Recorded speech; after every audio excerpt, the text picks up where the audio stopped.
ലോക പരിസ്ഥിതി ദിനത്തോടനുബന്ധിച്ച് കർഷക മോർച്ച കട്ടപ്പന മണ്ഡലം കമ്മിറ്റിയുടെ നേതൃത്വത്തിൽ പരിസ്ഥിതി ദിനാചരണം സംഘടിപ്പിച്ചു. വൃക്ഷത്തൈ നട്ടുകൊണ്ട് കർഷക മോർച്ച ജില്ലാ പ്രസിഡന്റ് എം.എൻ. മോഹൻദാസ് പരിപാടി ഉദ്ഘാടനം ചെയ്തു. ജില്ലാ പ്രഭാരി പ്രകാശ് നാരായണൻ മുഖ്യപ്രഭാഷണം നടത്തി. പ്രകൃതി സംരക്ഷണ പ്രവർത്തനങ്ങളിൽ പൊതുസമൂഹം കൂടുതൽ ശ്രദ്ധ ചെലുത്തേണ്ടതിന്റെ ആവശ്യകത അദ്ദേഹം ചൂണ്ടിക്കാട്ടി. പരിസ്ഥിതി സംരക്ഷണത്തിന്റെ പ്രാധാന്യവും കാർഷിക മേഖലയിലെ വെല്ലുവിളികളും സംബന്ധിച്ച് എം.എൻ. മോഹൻദാസ് സംസാരിച്ചു.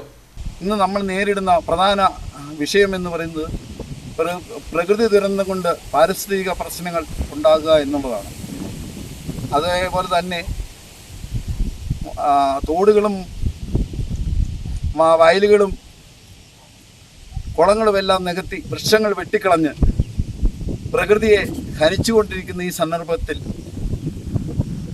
ഒരു തൈ നട്ട് പ്രകൃതിയെ സംരക്ഷിക്കുക എന്നുള്ളതാണ് ഇതിൻ്റെ സന്ദേശം.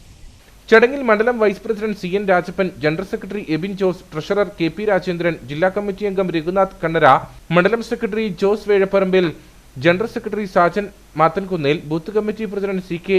സന്തോഷ് തുടങ്ങിയവർ പങ്കെടുത്തു. പരിസ്ഥിതി ദിനാചരണത്തിന്റെ ഭാഗമായി വൃക്ഷത്തൈ നടീലും നടന്നു.